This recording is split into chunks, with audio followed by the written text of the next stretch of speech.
no me quiero aportar. Entonces, miren, les decía, hoy vamos a revisar algunos conceptos muy, muy rápidos sobre geometría euclidiana. Me di cuenta que en estas sesiones anteriores han tenido muchos problemas con respecto a el trazo de cosas, muchachos, pero sobre, aparte, independientemente de trazar o no cosas, que es una habilidad que tienen que desarrollar necesariamente, es el argumento que hay detrás, ¿no? Tristemente nos han educado bajo la filosofía, bajo el paradigma de que necesitamos herramientas para poder establecer relaciones entre medidas, entre figuras. Eso no es cierto. Por eso la geometría nació al revés. Fíjense, tristemente la geometría nace al revés, nace del pensamiento antes de la construcción de cosas. Pero desafortunadamente la escuela a veces nos forma de esa manera, ¿no? Nos forjan bajo esos asuntos, bajo esos patrones, muchachos. Entonces, ¿cuál es mi interés ahora con ustedes? Pues que se den cuenta que efectivamente pues no es así el asunto, ¿no? Sino al revés. Toda la geometría, básicamente, este, así está. Toda la geometría nació al revés, ¿no? Nació más bien del pensamiento del ser humano por intentar entender cosas que estaba observando ahí la naturaleza. Entonces, vamos a comenzar. Primero, les voy a contar de dónde viene este asunto de la geometría. Y luego vamos a entrar en el terreno de la geometría euclidiana. Euclides fue un griego que estableció una escuela muy importante. No sé si al nivel de la escuela de Pitágoras, pero fue una escuela muy importante. Entonces, vamos a viajar por ahí. Vamos a tratar de conocer algunos de los preceptos y vamos a ver a dónde nos lleva, ¿no? Bien, muy rápidamente les voy a contar la génesis y nos vamos a meter a la construcción de cosas, a la demostración. Eso es importante, el argumento detrás, como les decía, Conquer decía que geometría es el arte de pensar bien y dibujar mal. Y no quiere decir que dibujen horrible, no, no, no. Lo que se refiere muchachos, es literalmente que el argumento es primero. O sea, el pensamiento genera una serie de procesos, ¿no? Que son totalmente importantes. Entonces, fíjense. Obviamente la geometría nació entre Mesopotamia y Egipto, ya se nos había platicado alguna vez en la escuela, ¿no? La escuela de Delfos. Entonces, eh, originalmente nació como solamente conocimiento empírico, es decir, de lo que yo observaba, de lo que yo podía entender a través de la experiencia, no había una demostración, ¿no? Entonces, básicamente como pues había asuntos de ventas, de marcar terrenos, de cosas de ese tipo, las primeras concepciones, de cuidar animales, obviamente, de saber cuántos tenía, cuántos estaba vendiendo, cuántos estaba comprando. Básicamente nació así, con conceptos como longitudes, ángulos, áreas y volúmenes, ¿no? Que precisamente se usaron para la agrimensión, la construcción, sobre todo la astronomía. Fíjense qué interesante. Qué curioso, ¿no? Que la astronomía parece ahora una ciencia muy compleja, cuando en realidad la geometría tuvo su origen ahí, como una manera de entender lo que estábamos observando en los cielos, niños, y de buscar puntos de referencia para poder entender eso. Qué lástima que actualmente no tenemos astronomía en las escuelas, ¿no? Tenemos que llegar hasta la Olimpiada para poder hacer cosas de ese tipo, bueno, o ser astrónomos eh, de manera autónoma, ¿no? Fíjense que los egipcios ya podían calcular el área de terrenos rectangulares, triangulares. Tenían una fórmula, pero esa fórmula solo era aproximada. De hecho, cuando veíamos el asunto de las áreas bajo la curva, varias de esos conceptos vienen desde ahí, niños. Vienen precisamente desde los egipcios, ¿no? Eh, entonces, más o menos daban un poco en la exactitud, pero no tanto, ¿no? Entonces, fíjense, después, hablando un poco de los griegos, ¿no? Desde el siglo VII antes de Cristo, los griegos se dieron a la tarea de entender al mundo a partir de la razón. Aquí es donde surge esta parte, muchachos, que les decía. Hasta antes de eso, todo era empírico, ¿no? A partir de esto, eh, dejó de ser empírico y entonces los griegos trataron de entender todo desde la razón, ¿no? Entonces, pues todo esto tiene que ver con eso, ¿no? Entonces, de ahí nació la filosofía, obviamente la física, la geometría, las matemáticas, ya con mayor formalidad, con un lenguaje con el cual podías repetir incluso algún procedimiento y obtener alguna conjetura, nace de aquí, ¿no? Entonces, fíjense, curiosamente la geometría viene de un concepto o su etimología, literalmente, ¿no? es de tierra y medición, o sea, de la medición de la tierra, por eso les digo, nace del interés del ser humano por calcular distancias, ¿no? Por entender el universo. Entonces, uno de los primeros conceptos muy importantes vino de Tales de Mileto, ¿no? El cual pues podía calcular la altura de las pirámides, la distancia de un barco a la costa. Y eso era importante, muchachos, porque acuérdense que, bien o mal, las antiguas civilizaciones pues vivían casi todo el tiempo en guerra, ¿no? Entonces muchos de estos conocimientos se usaban precisamente para poder defenderse de otros que llegaban, ¿no? Y entonces llegan, ya sabes, en el siglo V antes de Cristo, llega el gran Pitágoras, toda su escuela, y por primera vez, ¿no? Hacen una demostración muy compleja, muy completa del teorema de Pitágoras, ¿no? Además, ellos son los primeros que empiezan a decir o establecer el concepto de las cantidades inconmensurables, es decir, los números irracionales. Y después vamos a ver ese tema, ¿no? Solamente le estoy contando un poco de historia, porque vamos a entrar a la parte importante, ¿no? Después llega el gran Platón, uno de los más grandes filósofos, uno de los tres grandes filósofos, Sócrates, Platón y Aristóteles, ¿no? Y él decía algo, él en su escuela, obviamente, ojo, Platón, es importante decirlo, pertenecía a la élite, era un tipo privilegiado, dijéramos, ¿no? Entonces él todo el tiempo desde que nació tenía todo el privilegio de dedicarse solo a estudiar, no tenía que trabajar, visto como como un humano, ¿no? Aunque nosotros lo vemos como por sus ideas, pues algo interesante, pero pues, era un ser humano común y corriente, con mucho privilegio. Y él, fíjese, antes de entrar a su escuela, tenía una frase, como en todas las escuelas antiguas, ¿no? La de él decía, que ningún ignorante de la geometría entre aquí. Pero aquí hay un asunto, muchachos, sí, que les debo contar. En ese tiempo existía un concepto muy griego totalmente, que era el quadrivium. ¿Qué era el quadrivium? Era como la filosofía de la existencia. Es decir, tú para considerarte un ser virtuoso, ¿no? O incluso para considerarte un filósofo, tenías que saber sobre qué. Cuatro cosas importantes: geometría, bellas artes, astronomía y obviamente filosofía, y dentro de eso, pues matemáticas, ¿no? Entonces, fíjese qué interesante. Entonces, trató de que la geometría se convirtiera en una disciplina totalmente intelectual. Ajá, porque acuérdense que hasta antes de eso los egipcios lo usaban para la aplicación, era empírico. Platón le dio el mote de que fuera una ciencia o una materia en ese tiempo muy intelectual, ¿no? Entonces él se dedicó a hacer muchas cosas, de hecho muchos de la geometría actual que van a ver en las escuelas tiene que viene de él. Él se dedicó a construir, a hacer construcciones solo usando regla y compás, ¿no? Por ejemplo. Entonces, bueno, hay más ejemplos de esto, pero vamos a pasar lo que me interesa hoy, al gran Euclides. Euclides, les decía yo, creó una escuela, ¿no? En la cual pues, entre él y todos sus discípulos construyeron una colección de 13 libros en los que en todos ellos hablan de geometría, ¿no? Lo interesante de esto, muchachos, es que por primera vez la geometría tuvo una estructura lógica, tuvo una estructura muy interesante, que de hecho ahorita vamos a ir conociendo, por eso me interesaba que hoy estuvieran todos. Lastimosamente, pues no están, ¿verdad? No importa. Los que están son los que van a tener la posibilidad de entender estas cuestiones. Entonces, su idea era a partir de muy pocas suposiciones intuitivas, es decir, él lo que hacía es, a ver, olvídate, en este momento, cuando entres aquí a intentar entender geometría, olvídate de los sentidos, ¿no? Los sentidos no te van a ayudar para nada. Dice, olvídate de esas suposiciones intuitivas llamadas axiomas, y entonces empieza a usar la lógica para deducir todo lo demás, que es el concepto de los teoremas, es decir, partir de axiomas para establecer teoremas o para demostrar esos teoremas. Entonces, no les bastaba que algo pareciera ser cierto ante los sentidos, querían estar seguros y saber qué es lo que era, ¿no? ¿A qué se refería eso? Y eso, muchachos, es interesante porque ver a Euclides, porque es la base de toda la matemática moderna que hacemos, ¿no? Entonces, ese libro, que son los elementos de Euclides, así se llama, los elementos, es una colección de definiciones, postulados, teoremas, construcciones y demostraciones, que son muy valiosas. ¿Para qué? Pues para lo que vamos a hacer, para lo que hacemos en la Olimpiada de Matemáticas, ¿no?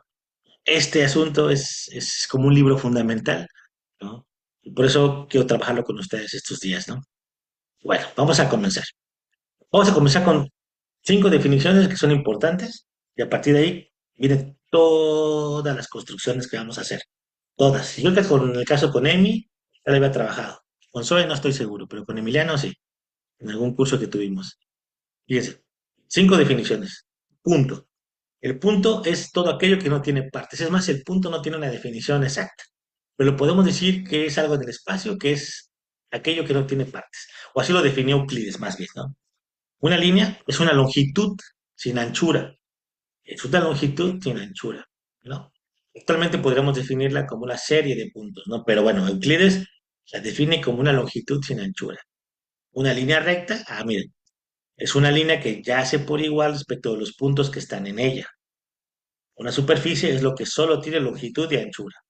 Y una superficie plana es una superficie que yace por igual respecto de las líneas que están en ella. Estos son los elementos, de hecho, estos son los elementos primordiales para que la geometría exista. Entonces, fíjense, Euclides siguió en estos razonamientos lógicos. Quiero que vayan viendo cómo todo se encadena, cómo todo tiene un asunto lógico con respecto a lo anterior. Por eso decimos que esta es la base para toda la matemática, ¿no? Aunque haya matemáticos que son muy más puristas, dicen que en realidad no es así, ¿no? Porque no son tan fan de la geometría euclidiana, pero creo que históricamente es un libro muy importante, ¿no? Es decir, cuando una línea recta corta otra de modo que los ángulos adyacentes son iguales, los ángulos se llaman rectos, ¿no? Y las líneas se llaman perpendiculares. Eso es interesante. Porque, ¿qué está diciendo? Literalmente, muchachos. Que si tuviésemos, por ejemplo, algo así, ¿no? Fíjense, ahí está, ¿no? Eso es lo que dice. Si tenemos dos líneas rectas que se cortan y los ángulos adyacentes son iguales, los 4 ángulos, y se dan cuenta son ángulos de 90 grados, entonces son iguales, por lo tanto son rectos, por lo tanto las líneas son perpendiculares. Entonces, fíjense, una frontera es el extremo de algo, ¿no? Es decir, una frontera puede ser el extremo de un segmento de recta, una frontera puede ser las líneas que limitan o que forman un cuadrado. Una figura es lo que está contenido por una o varias fronteras, por ejemplo, ¿no? Entonces las rectas paralelas son aquellas que están en un mismo plano, no se cruzan por más que se prolonguen en ambas direcciones, ¿no? Ok, nociones comunes, es decir, desde el sentido común podemos saber varias cosas. ¿Cuáles cosas podemos saber? Primero, fíjense qué interesante, o sea, parecen evidentes, muchachos, pero son argumentos muy poderosos, que donde lo pongan en cualquier parte de la geometría, bueno, geometría plana, va a funcionar. Dos cosas que son iguales a una tercera son iguales entre sí, ¿no? Si a cosas iguales se añaden cosas iguales, los resultados son iguales. Es interesante. Las cosas que coinciden entre sí son iguales entre sí. El total es mayor que una parte.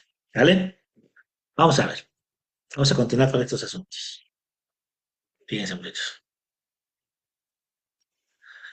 Entonces vamos con los primeros axiomas, ¿no? O sea, ¿qué son los axiomas? Pues son ideas que lanzamos y a partir de ahí lo que hace Euclides en todo el libro de los elementos trata de demostrar estos 5 postulados, muchachos. A partir de esos postulados empieza a sacar todos los demás teoremas que vamos a estar revisando parte del día de hoy, ¿no? Por 2 puntos distintos pasa una línea recta. Por 2 puntos distintos pasa una línea recta. ¿No me creen? Intenten trazarlo. Pongan 2 puntos donde quieran. Si los unen, siempre va a haber un segmento de recta o una línea recta. Siempre. Las líneas rectas definitivamente pueden extenderse indefinidamente. 3. Se puede dibujar un círculo con cualquier centro y de cualquier radio. Eso es cierto. Lo podemos ver en GeoGebra sin problema. Podemos construir cualquier cosa teniendo esos 2 elementos. Y algo, digo, insisto, pues, parece muy evidente, pero acuérdense del tiempo que estamos hablando. Todos los ángulos rectos son iguales. Si una línea recta cruza 2 líneas rectas de modo que los ángulos internos de un mismo lado suman menos que 2 ángulos rectos, ¿no? Entonces, o sea, serán agudos. Entonces, las 2 líneas rectas, al extenderlas lo suficiente, se cruzarán de ese mismo lado. Y ahorita vamos a intentar demostrarlo. Fíjense. Vamos a ver algunos teoremas, ¿no? Entonces, recuérdense, solo para definir. Los axiomas dicen cosas que se asumen como válidas o ciertas, en este caso.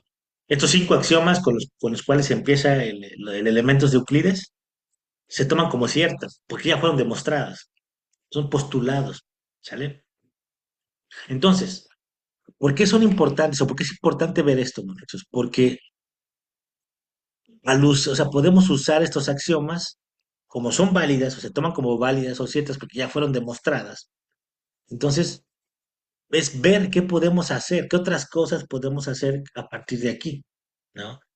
Son argumentos lógicos y muy válidos que podemos usar, entonces, para intentar entender otras cuestiones, muchachos. Ese es el asunto, ¿no? Por eso los axiomas, por eso los teoremas que vamos a intentar revisar el día de hoy son fundamentales, ¿vale? Vamos a ver entonces. Bueno, solo para seguir ahí con las definiciones, el teorema. El teorema es una proposición que debe ser demostrada. Pues el teorema de Pitágoras sigue siendo un teorema, porque aún sigue tratando de, o sea, aunque ya está demostrado por Pitágoras, obviamente, y por muchas demostraciones más, es algo que podemos usar, muchachos, ¿no? Pero que nos permite todavía seguir jugando con él. Todavía hay como un área donde podemos seguir haciendo cosas, ¿no? Ahora, una demostración. Eso es algo, justamente el trabajo del matemático, ¿no? Una demostración es argumentos lógicos o un argumento lógico basado en los axiomas que conocemos que muestra de manera irrefutable que un teorema es cierto. Entonces vamos a ver algunos teoremas, pero sobre todo vamos a intentar demostrar algunos de ellos también, ¿no? Fíjense, el libro uno de los elementos. Eh, vamos con la proposición 1.4. De hecho, ahí les mandé al grupo, les mandé un documento donde vienen bastantes demostraciones matemáticas, ¿no? Una universidad se dedicó como a hacer ciertas lecciones al respecto del teorema del libro de Euclides, ¿no? Ahí pueden revisarlas. Con gusto después les mando el libro, una compilación del libro, para que la tengan también ahí. Y bueno, vamos a comenzar con la proposición 1.4 que viene ahí mismo, ¿no? Pongan mucha atención porque estos son argumentos que ustedes pueden utilizar, ojo, en los exámenes, sobre todo en la geometría. Yo me di cuenta que les hace falta mucho eso, por eso quise trabajar esto con ustedes. Si dos triángulos tienen dos lados correspondientes iguales y los ángulos entre ellos iguales, entonces los otros lados y los otros ángulos también son iguales. ¿Cómo lo podemos demostrar? Muy simple. Una demostración podría ser, ¿no? Voy a sacar el lapicillo. Fíjense nada más. Pero, ahí está. Ahí está. Dice, sean ABC y ABC prima, o sea, estos dos que están aquí, ABC y ABC prima, dos triángulos con AB igual a AB, es decir, AB es igual al lado A prima B prima, y AC, obviamente, ajá, es igual a A prima C prima, ¿no? Entonces podemos desplazar al triángulo A prima, B prima, C prima, de modo que A prima coincida con A, y si pudiésemos trasladar esto hasta acá, podríamos observar que son totalmente iguales, ¿no? Entonces, eso es importante, porque yo les decía, a veces no es necesario hacer tantos trazos. Si ustedes logran entender todos estos conceptos, entonces, muchachos, pueden ocuparlos en el examen. Pueden decir, los triángulos tienen dos lados correspondientes. ¿Qué significa correspondientes? Pues, por ejemplo, estos lados, ¿no? O sea, o sea, esos dos lados forman un ángulo, así lo podemos ver, ¿no?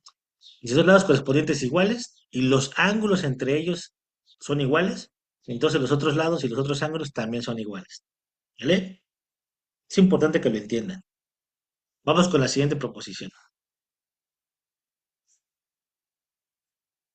Déjame borrar aquí. Listo. Proposición 1.5, o mejor conocida como Pons Asinorum, ¿no? Dice, en un triángulo, muchachos, dos lados son iguales. En un triángulo, dos lados son iguales.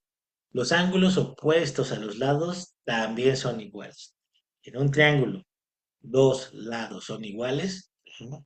Los ángulos opuestos a los lados también son iguales. ¿Cómo podríamos demostrarlo? Tenemos el triángulo ABC, ¿no? Ese triángulo que está aquí. Fíjense, otra vez, vean cómo Euclides ya desde aquí nombra como les decía yo, ¿no? Nombrarlo. en el sentido contrario de las manecillas del reloj. Es un triángulo, realmente el vértice de arriba es A, luego B, luego C, ¿no? Eso es por convencionalidad, muchachos, ¿vale? Bueno, tenemos este triángulo y tenemos que el lado AB, que es este lado, y el triángulo AC, son iguales, ¿no? Entonces, si trazamos una bisectriz, que es básicamente dividir al ángulo BAC, dividirlo a la mitad, fíjese lo que pasa, ¿no? Si trazamos esa bisectriz, entonces sea D donde la bisectriz corta al lado BC, que es este puntito, ¿no? Fíjese cómo vamos ya ahí escribiendo cosas. Entonces, los triángulos ABD y ACD tienen dos lados iguales, muchachos, que sería este y este, ¿no? Son iguales. Y obviamente los ángulos entre ellos son exactamente iguales. Así entonces, por la proposición 4 que fue la anterior, fíjese, por la proposición 4 que hablaba de que cuando tenemos dos lados, ¿no? Y precisamente los ángulos son iguales, como está aquí, entonces quiere decir que ABD y ADC o ACD son iguales, por la proposición anterior. ¿Por cuál proposición? Por esta. ¿Sí? Y, o sea, ven cómo aquí ya estamos usando un argumento para intentar definir esa parte. ¿Vale, muchachos? Y eso es lo importante de esto, ¿no? Espero que se vaya viendo esa parte de cómo vamos como entrelazando argumentos, ¿no? Entonces vamos, dos teoremas que están ahí. Vamos a ver uno tercero que ustedes van a intentar demostrar bajo ese mismo precepto, muchachos. A ver, vamos a ver. Dice aquí, déjame borrar. Tenemos la proposición, acuérdense, para la proposición siguiente podemos usar las anteriores. ¿Por qué? Porque ya fueron demostradas. Y eso es algo interesante, porque es una manera en la cual tenemos que trabajar los problemas también. A eso me refiero cuando les digo que necesito un argumento fuerte, un argumento válido. Lanzamos algo y vamos trabajando sobre ese algo, ¿no? Entonces, aguas, eso es importante. ¿Vale, muchachos? Vean cómo se van encadenando. Entonces, si yo digo algo antes y lo estoy demostrando, puedo ocupar ese argumento para demostrar otra cosa. Regularmente los problemas geométricos de las Olimpiadas son así. Por eso es importante tratar esta cosa, ¿no? Bueno, vamos a ver esta proposición y ustedes lo van a demostrar. Dice la proposición 1.6. Si en un triángulo, ojo, si en un triángulo dos ángulos son iguales, si en un triángulo dos ángulos son iguales, entonces los lados opuestos a esos ángulos también son iguales. ¿Cómo demostrarían eso, muchachos? Utilizando estos dos. ¿Cómo lo demostrarían? Voy a mandar la imagen de las dos proposiciones en este momento para que lo tengan y entonces me puedan decir. Le estoy mandando en este momento el grupo.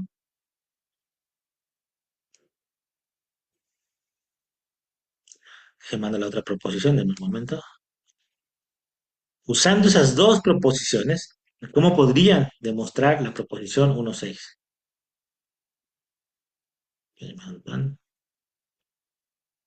Ahí está. Ya está. Y les pongo la proposición a demostrar.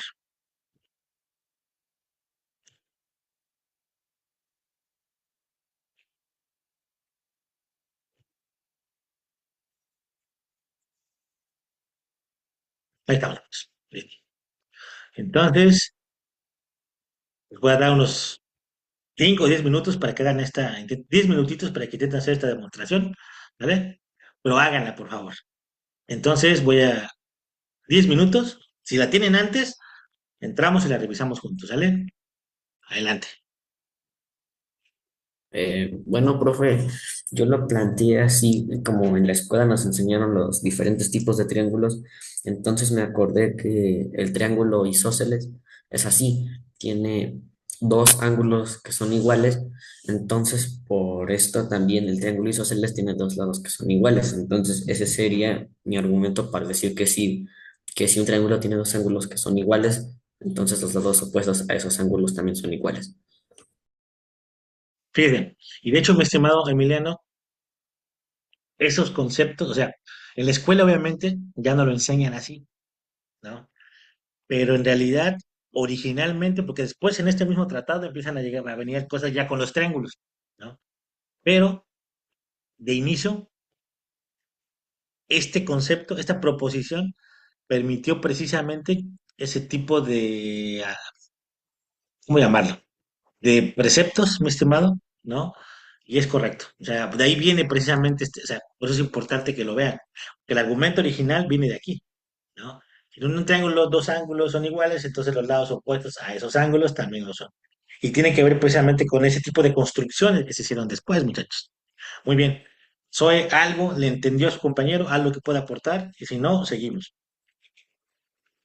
¿Todo bien? Sí, profe. Ándale, mi estimada Zoe. Muchas gracias. Entonces, vamos a ver, vamos a ver otro ejercicio. Fíjense, hay más, tres preguntas muy importantes que les voy a hacer. ¿Sale?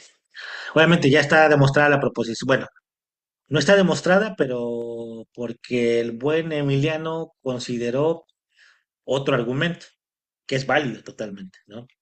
Pero vamos a ver, muchachos, usando lo que hemos visto hasta este punto, ¿cuál es el volumen de una pirámide con base cuadrada de 100 centímetros de lado por 100 metros de alto? Sin usar fórmulas ni ninguna otra cuestión. De hecho, eso creo que ese ejercicio que ya lo habíamos hecho, ¿ah? Sería cierta la proposición 4 si los ángulos que se saben iguales no son los que están entre los lados iguales. A ver esto, muchachos, ¿cómo sería? ¿Cuál es el volumen de una pirámide con base cuadrada de 100 metros de lado por 100 de alto? De hecho, ya hemos hecho un ejercicio así, si no mal recuerdo. Pero bueno, a ver cómo sería. A ver, les doy otros 5 o 10 minutos, por favor. Vamos a ver qué sucede. Échenle, mi Bueno, estimado Emiliano. pues lo primero que hice fue sacar, pues ahora sí que el área de la pirámide con fórmulas, que sería, pues como es una pirámide, sería área de la base por altura sobre 3. Entonces hice esto y si dividimos lo que me dio, porque entre área de la base por altura da 1.000.000, pero cuando lo dividimos entre 3 te da, pues obviamente el 333.000, 333.333333. Entonces eso fue lo que hice, pero para intentar hacer las sin fórmulas, lo que hice fue nada más elevar 100 al cubo para ahorrar todo esto del área de la base por altura y así lo eliminas, haces 100 al cubo y ya nada más lo divides entre 3.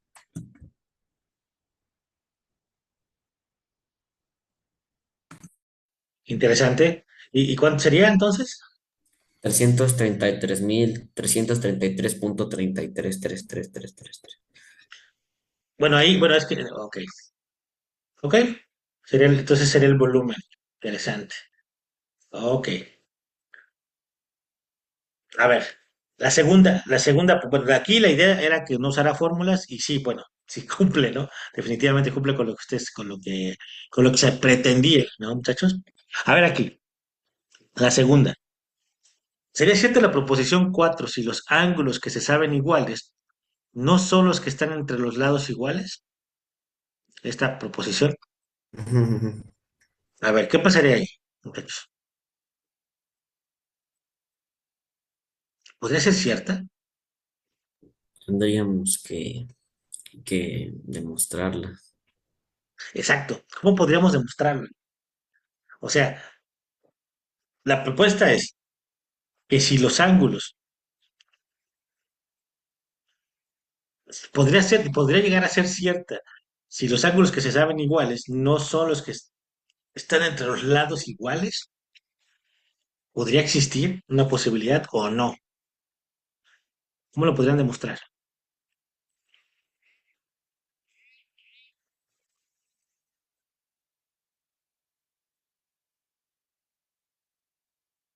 ¿Qué piensan? Habrá que hacer tal vez una construcción, ¿no? Es decir, supongamos que los lados, esta es la proposición 4, ¿no? ¿Qué pasaría entonces si tenemos, o sea, aquí sabemos de inicio, ¿no? Que estos lados son los que son iguales, ¿no? Este, por ejemplo. Ujú. Hay dos lados, y entonces sabemos que este es el ángulo que es igual, porque son los lados que están ahí. pero dice la propuesta. Sería cierta si los ángulos que se saben iguales no son los que están entre lados iguales.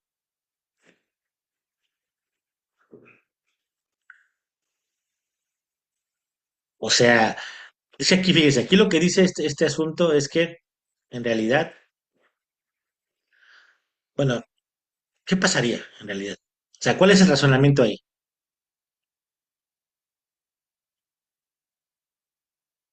Incluso, acuérdense, bajo estas condiciones, ¿cuántos tipos de triángulos podrían existir?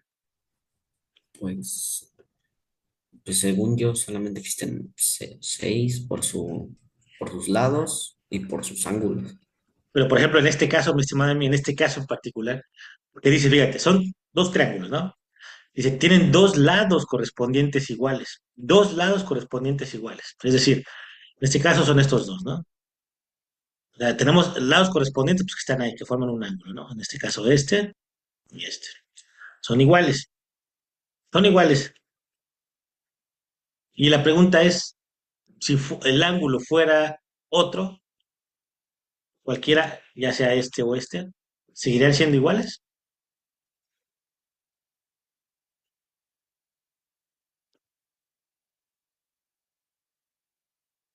Siempre, ojo, siempre. La pregunta es siempre. Muy interesante, ¿no? ¿Qué pasaría? Bueno, profe, lo Ujú. puedo como intentar explicar porque A ver, échale. creo que puedo, ahora. Ujú. Bueno, A ver.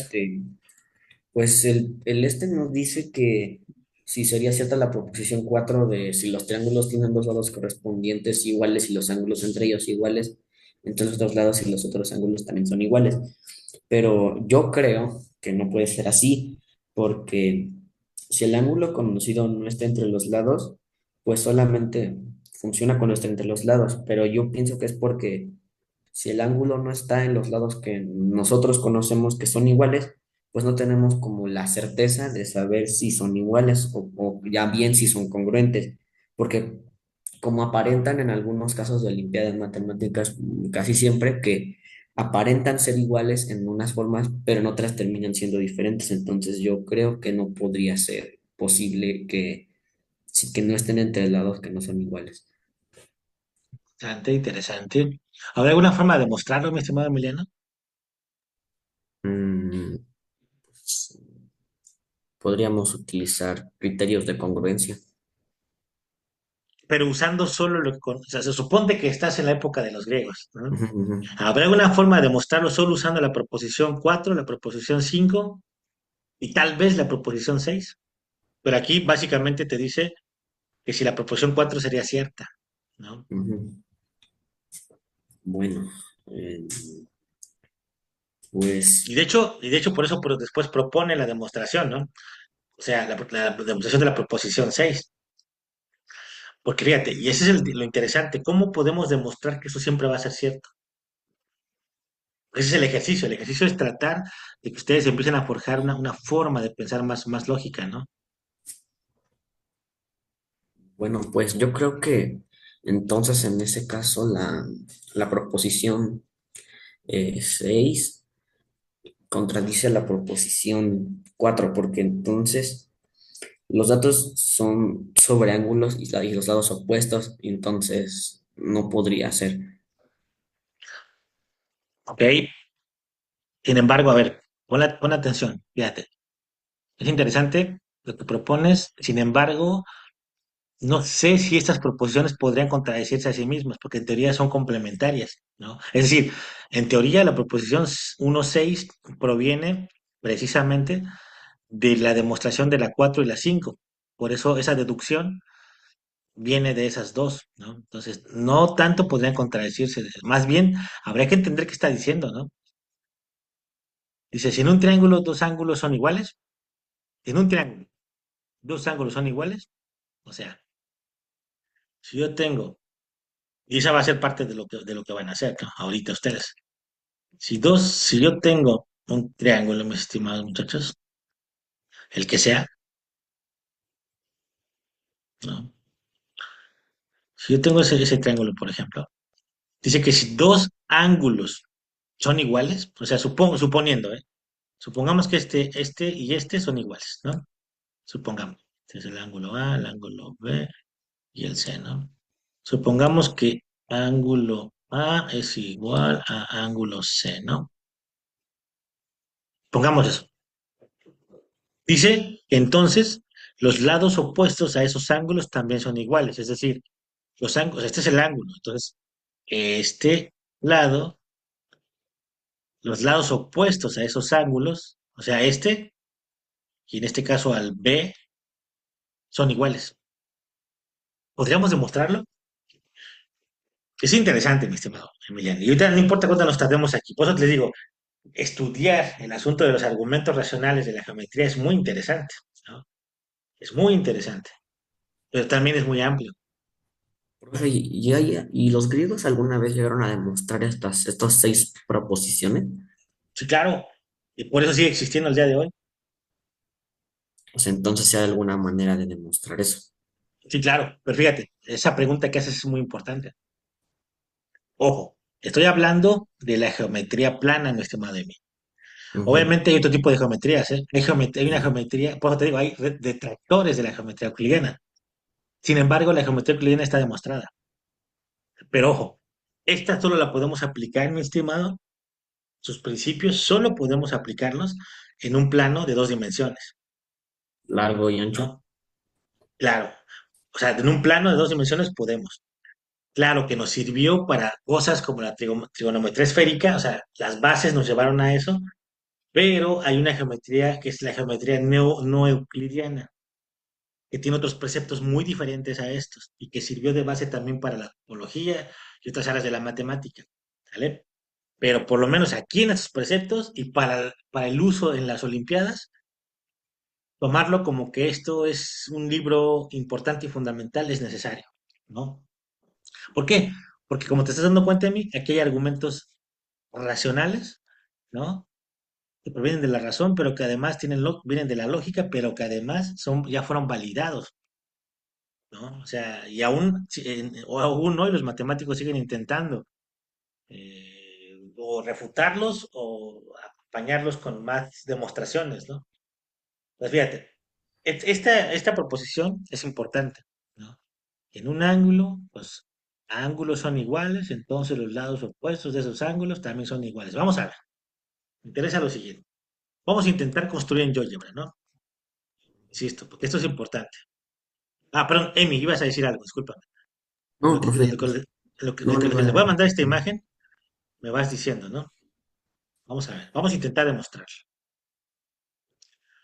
Vamos a intentar demostrarlo, mi estimado. Voy a ver un poco de GeoGebra y vamos a intentar construir algo bajo esas condiciones y vamos a moverlo. Es lo interesante de GeoGebra, ¿no? Que podemos hacer muchas cosas con ella, ¿no? Y hacemos que la geometría sea, pues, dinámica, ¿no? Vamos a ver, déjame proyectar un poco esto. Vamos a ver, muchachos. Mi pregunta, ¿al final el examen sí se va a hacer en viernes, el viernes sábado o nada más se va a hacer en sábado? No, no, no, viernes sábado, el día que ustedes elijan. Ok. Así ganaron. Bueno, es que me preocupa porque nomás 9 dijeron, ¿no? 9 son Ujú. los que, pero bueno, pues ya con eso es mayoría, ¿no? Me imagino que los otros 3 ya no van a participar, entonces, bueno, mejor para ustedes, muchachos. Entonces, a ver, vamos a ver. El precepto es, y por acá lo tengo, el precepto literalmente, o más bien en este caso, es el siguiente. La proposición dice así, si en un triángulo dos ángulos son iguales, entonces los lados opuestos, y vamos a construir un triángulo, ¿no? Y vamos a tratar de que dos ángulos sean iguales. Vamos a empezar con un triángulo pues muy prototípico, ¿no? Mm, Bueno, vamos a ver con este, que no lo vamos modificando. Dice, vamos a ocupar estos dos ángulos, vamos a tratar de que, en teoría, esos deben ser iguales, ¿no? Ahí está, esos dos son iguales. El de acá, no lo sé. Ah, no es igual, perfecto. Y ahí está, ¿no? Ahí está la primera construcción. Vamos a ver. Dice que si en un triángulo dos ángulos son iguales, entonces dos los lados opuestos a esos ángulos también son iguales. Fíjate.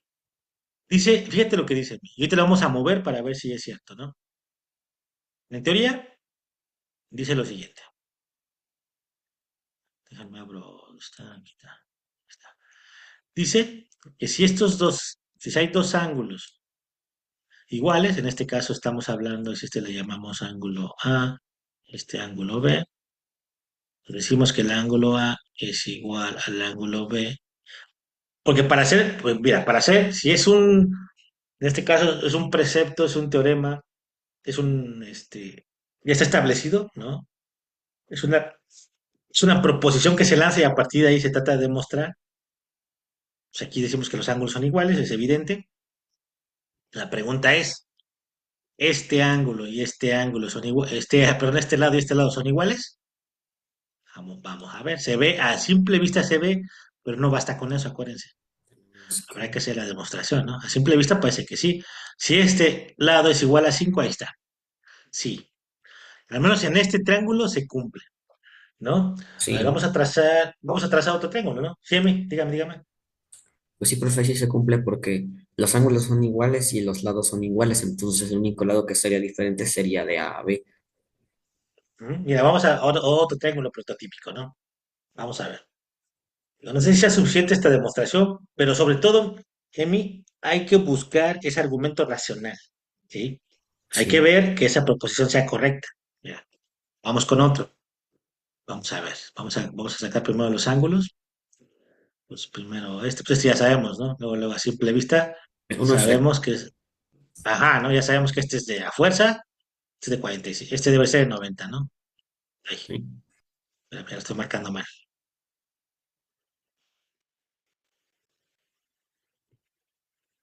Ahí está. Perdón. Ahí está ese. Fíjate aquí, vamos a tratar de ajustarlo a que sean iguales, ¿no? Luego está este. Claro, este no va a ser. Una manera de contraargumentar sería ver que estos dos son iguales, por lo tanto, o sea que estos no son iguales, ¿no? Por lo tanto, pues no se cumple, ¿verdad? A ver, vamos a ver. Fíjate, una manera, vamos a hacerlo así, fíjense lo que voy a hacer. Vamos a calcular las distancias de los lados. Obviamente aquí hay una terna pitagórica, ojo, ¿no? Sin embargo, hay ternas pitagóricas o hay lados de los triángulos rectángulos que sí pueden ser iguales, ¿no? Vamos a ver si puedo ajustarlo a que queden más o menos iguales, ¿no? Fíjense, qué interesante. O sea, estos lados, fíjate, si estos fueran iguales, este lado y este lado, fíjense, qué interesante. Ven ahí, ¿qué pasó? Pues ahí los lados no son iguales. Ay, a ver, observe Bueno, de nuevo. sí, sí, sí. Al principio no eran, ¿no? Sí, sí, sí. Pero fíjate, mi estimado, cuando yo ajusté, ahora sí hice que los ángulos fueran iguales, entonces se vuelve a cumplir, ¿no? Sí, Y fíjate los lados, o sea, los lados opuestos a esos ángulos son iguales. Interesante.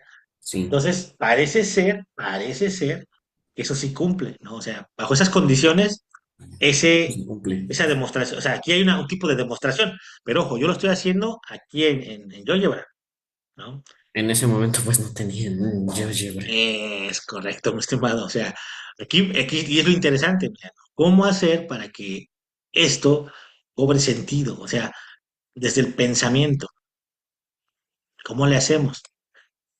¿Cómo tomamos argumentos racionales para poder explicar esto? Porque ahí subyacen estas demostraciones, ¿no? Ese es el trabajo. ¿Cómo hacerle para que esto, pues, solo bajo argumentos, suene racional ante alguien que nos pide una demostración que te diga, ay, yo no creo en eso, ¿no? ¿Cómo lo podrían explicar? Justo como los anteriores, muchachos. ¿Cómo podemos hacerle? Ese es el trabajo, ¿no? Vamos a ver. Déjame volver a poner. Entonces, miren, podemos hacer como este ejemplo. Piense, por ejemplo, en la proposición 1,5. Que dice, si en un triángulo dos lados son iguales, los ángulos opuestos a los lados también son iguales. Fíjense cómo se demuestra. Ojo, supongamos que el triángulo ABC tiene lados AB y AC iguales. Así podría comenzar, ¿no? Supongamos que los ángulos A, y ponen el dibujo, y B, y luego el otro dibujo, sobre el mismo triángulo, son iguales, ¿no? ¿Qué argumento matemático, geométrico, como el que tú dijiste hace rato, mi estimado Emiliano, cuando tratabas de demostrar este, el 6 justamente? ¿Cómo le harías? ¿Qué ocuparías para poder demostrar eso? Pues luego dice, dibuja la bisectriz. Dice cómo van hilando los argumentos, ¿no? Luego dice, dibuja la bisectriz en el ángulo BAC, ¿no? Se forma un punto D. Ese punto D es un punto medio entre El punto BC. medio. Ajá, exactamente. Y esos son argumentos. Entonces, ustedes, ¿cómo le harían? A ver, quiero que construyan ese enunciado al respecto de lo que acaban de ver que hice con esta proposición. ¿Les parece bien? Y les doy unos minutos para que me O lo sea, hacer redacten. una, como el argumento de allá, pero para las 6. Como este, pero para las 6. A ver, Ujú. ¿les parece? ¿Está de Sí. acuerdo, mi estimada Zoe? Échale. Sí, profe. Ándale, les doy unos minutitos. ¿Sí, sí, todo bien, Zoe? ¿Va quedando claro lo que quiero? Sí, profe. Digo, usted, dicho, me queda claro, Zoe, igual que Emiliano. Bueno, Emiliano tengo que trabajar nomás en que él lo piensa en su cabeza y no lo pone en papel, ¿ah? Pero usted, Zoe, me queda claro que usted lo hace bastante bien cuando me va describiendo cosas, ¿no? Entonces solamente es como agregarle elementos a lo que usted ya hace. En caso de Emi, el problema de Emiliano es que necesito obligarlo a que escriba. Yo sé que todo está en su cabeza y me lo explica bastante bien, pero fíjate, Emiliano, de hecho sí hay una Olimpiada, justamente este año participamos en una Olimpiada que se hizo en Perú, muy rara, porque no es como bajo las condiciones de siempre, donde una vez que resuelves el examen, la otra parte es te pasan a que lo expliques verbalmente. Ahí serías bastante bueno, Ahí sí como de, definitivamente.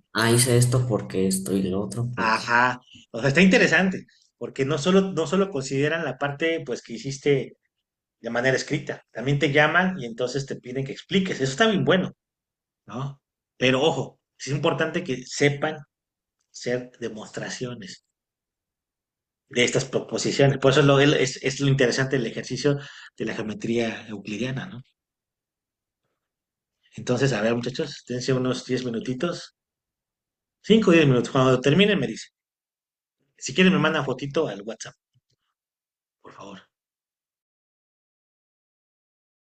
En este, en, comenzar a hacer una redacción lógica requiere precisamente del mismo asunto que cuando empezamos a crear textos por primera vez en nuestra vida.